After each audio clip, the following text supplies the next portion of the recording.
Du côté de la division centrale, eh bien l'an dernier on avait placé 3 équipes dans la course au play-off ou au play-in. La première étant Milwaukee avec 58 victoires, première de l'Est, on va y revenir. Après il y avait eu Cleveland, 51 victoires, Chicago 40 victoires. En dessous, Indiana, 35, et Détroit qui fermait la marche avec 17 victoires. Donc comment ça va évoluer équipe par équipe, c'est ce qu'on va voir dans un instant, d'après moi. Commençons par les Milwaukee Bucks qui ont connu 2 visages l'an dernier. Le premier visage très dominant, premier de la conférence Est avec 58 victoires, et on sait que c'est une équipe dangereuse parce qu'ils ont remporté le titre en 2021. Ils ont un des meilleurs joueurs de la planète qui était double MVP, Giannis Antetokounmpo, auquel les autres équipes n'ont pas vraiment la réponse. Sauf que le Colosse s'est malheureusement blessé en playoff et ils sont tombés sur des fous furieux. Le Heat de Miami qui revenait d'une qualification de justesse en play-in. Je vous en parlerai tout à l'heure. Mais en tout cas, ce qui est important, c'est de retenir que cette équipe-là a été chamboulée par un trade monumental. Damian Lillard, qui voulait aller justement à Miami, se retrouve dans le Wisconsin. Le climat est un peu plus froid. En revanche, l'association qui va former avec Giannis Antetokounmpo fait vraiment saliver parce que les deux, je trouve, se complètent hyper bien. Alors pour cela, il a fallu perdre quand même Jrue Holiday, qui a été très apprécié, qui a été All-Star, qui était une clé de voûte de la défense extérieure de cette équipe, ce que ne sera sans doute pas Lillard, mais c'est quand même une super occasion, je dirais, de rassurer le double MVP dans ses ambitions, qui restent très fortes. Il est dans son prime, dans sa meilleure période, du coup il a envie d'emmener cette équipe du Wisconsin encore vers les sommets. Et ce sera pas facile, hein, parce que ce bilan-là de 58 victoires, il faut déjà l'atteindre cette année.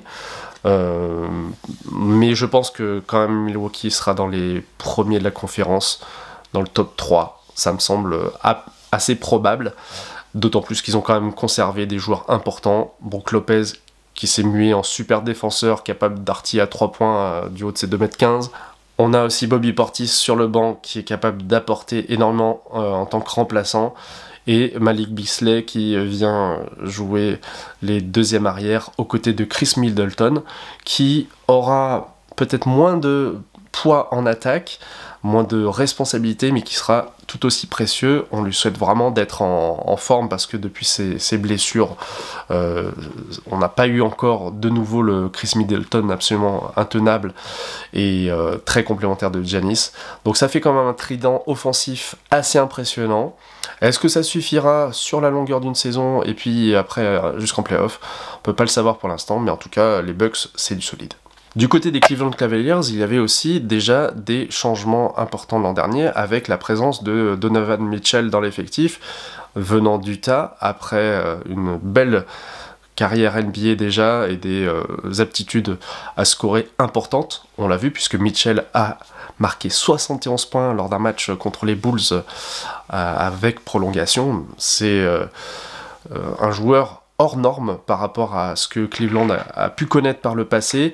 On peut penser à Kyrie Irving qui a remporté le titre avec LeBron James, mais c'est vraiment un athlète qui forme avec Darius Garland un duo d'arrière assez intenable.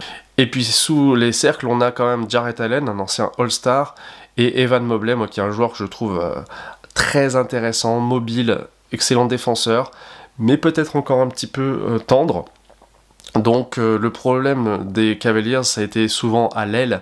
On a eu Caris LeVert, on a eu Isaac Okoro, mais pas de vraie référence stable.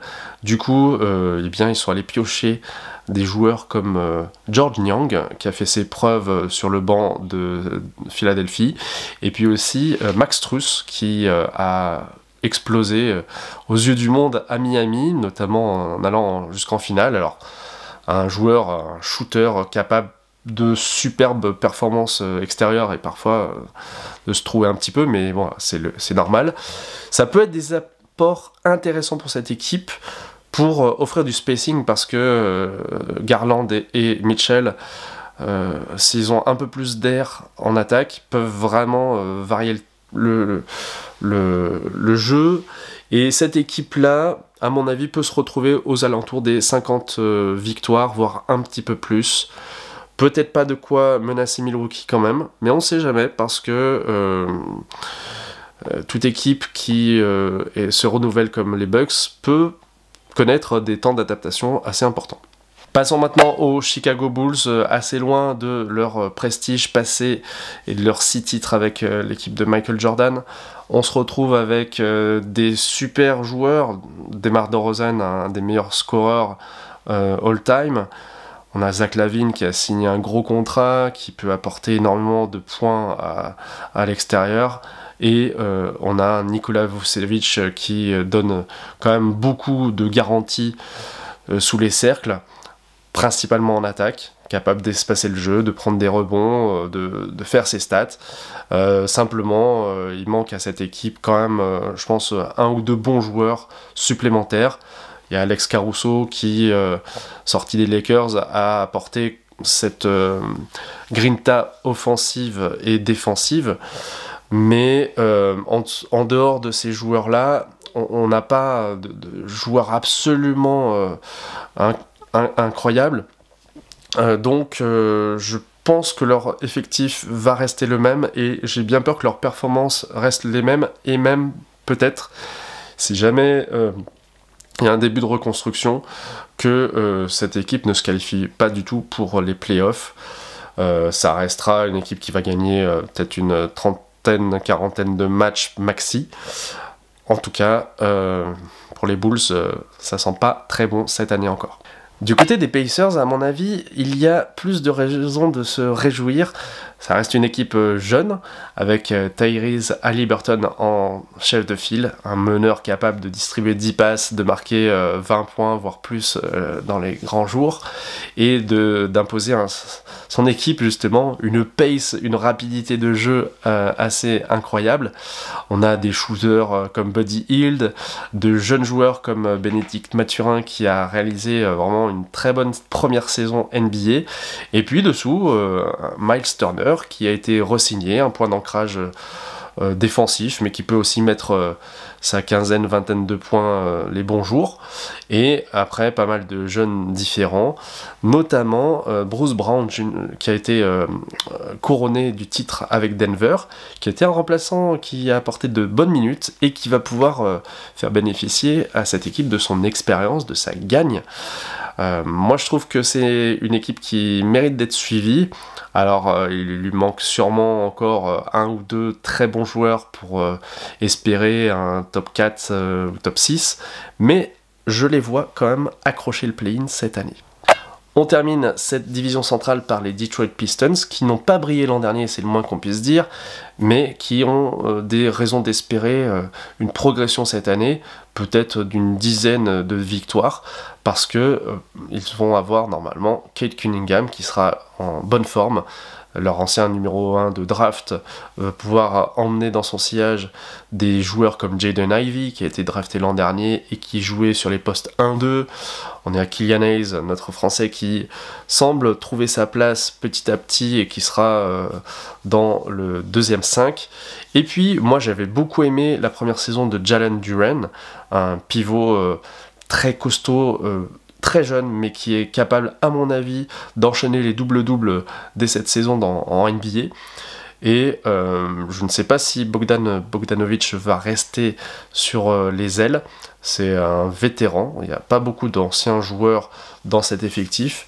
Il pourrait tout à fait rendre service s'il reste, mais ça, j'en sais rien pour l'instant.